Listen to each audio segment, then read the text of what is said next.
ഈ അസാധാരണ കാര്യങ്ങൾ ഉണ്ടായി മറ്റുള്ളവരെ വിശ്വസിപ്പിക്കാൻ നമുക്കൊരു വല്ലാത്ത നിർബന്ധ ബുദ്ധി നമ്മുടെ ഉള്ളിൽ കിടപ്പുണ്ട്.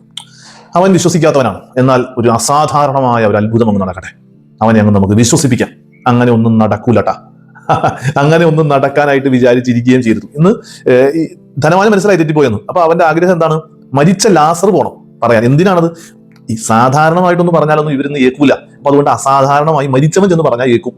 അബ്രഹാം പറയണത് അത് വേണ്ടെന്നാണ് പറയുന്നത്. അത് വേണ്ടെന്നാണ് പറയുന്നത്. അതായത് നമ്മൾ ഈ അസാധാരണമായ കാര്യങ്ങൾക്ക് വേണ്ടി കാത്തിരിക്കരുത്. സാധാരണമായ കാര്യങ്ങളിലൂടെ ഇടപഴകുന്നവനാണ് ഈശോ.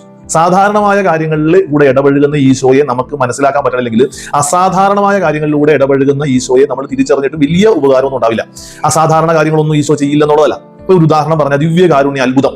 ഈശോയുടെ ശരീരവും രക്തവും ശരിക്കും ശരീരവും രക്തവുമായിട്ട് മാറുന്ന ദിവ്യകാരുണ്യ അത്ഭുതങ്ങൾ നാട്ടിലുണ്ടാകുന്നുണ്ട്. അത് സത്യമാണ്, അതിനെ അംഗീകരിക്കുന്നു, സമ്മതിക്കുന്നു. പക്ഷേ അനുദിന ജീവിതത്തിലെ വിശുദ്ധ കുർബാനയിൽ ഈശോയുടെ ആ ശരീരവും രക്തവും ഞാൻ സ്വീകരിക്കുന്ന ആ വലിയ അത്ഭുതത്തെ തിരിച്ചറിയാത്തവൻ ഈ ദിവ്യകാരുണ്യ അത്ഭുതത്തിൽ ഒന്ന് വിസ്മയിക്കും. ഓ, അങ്ങനെ ഉണ്ടായോ? ആ വിസ്മയം കുറച്ച് കഴിയുമ്പോൾ കെട്ടണം. അതോടുകൂടി അവന്റെ വിശ്വാസവും തീരും. അതുകൊണ്ടാണ് ഈ പറയണ ഈ അസാധാരണമായ കാര്യങ്ങളിലൂടെ വിശ്വസിക്കുന്ന വിശ്വാസങ്ങളെ നമ്മൾ അത്ര പ്രോത്സാഹിപ്പിക്കരുത്. സാധാരണമായ കാര്യങ്ങളിൽ വിശ്വസിക്കാൻ സാധിക്കുന്നവനാണ് അസാധാരണമായ കാര്യങ്ങൾ കാണുമ്പോൾ അവന്റെ വിശ്വാസത്തെ അതൊന്നുകൂടെ വളർത്തും. വിശ്വസിപ്പിക്കണ്ട, വിശ്വസിച്ചാൽ മതി. ഈശോ നമ്മളെ സമൃദ്ധമായിട്ട് അനുഗ്രഹിക്കട്ടെ.